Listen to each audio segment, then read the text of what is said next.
જો તમે ક્યારેય ન બનાવ્યો હોય એવો આપણે પાલક અને વટાણાનો નવો નાસ્તો બનાવીશું. આ નાસ્તો ખૂબ જ હેલ્ધી અને ટેસ્ટી એવો બને છે.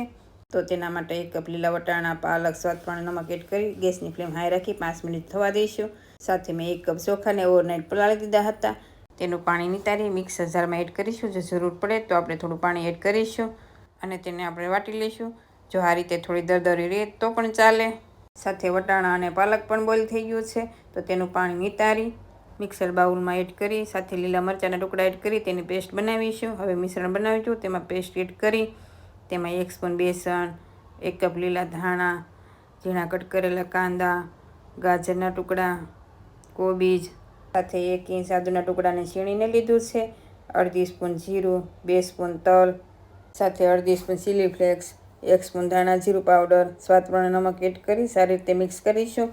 જો બેટર વધારે ઘટ લાગે તો 2 સ્પૂન દહીં અથવા છાશ પણ એડ કરી શકાય. તો તેમાં 2 સ્પૂન દહીં એડ કરી સારી રીતે મિક્સ કરી આ રીતે બેટર રાખવાનું. હવે તેમાં 1 પિંચ કુકિંગ સોડા એડ કરી સારી રીતે ફેટી લઈશું. સાથે તડકા પેનમાં 1/2 સ્પૂન તેલ ગરમ થાય એટલે તેમાં રાઈ એડ કરી રાઈ તતડવા લાગે એટલે તેમાં તલ, 1 પિંચ હિંગ, બેટર બનાવ્યું તે એડ કરી ગેસની ફ્લેમ સ્લો રાખી 2 થી 3 મિનિટ જેવું થવા દઈશું. હવે તેને આ રીતે પલટાવી ફરી 2 થી 3 મિનિટ જેવું થવા દઈશું. તો તમે જોઈ શકો છો નાસ્તો બનીને તૈયાર છે. એ જ રીતે કડાઈમાં પણ બનાવી શકાય.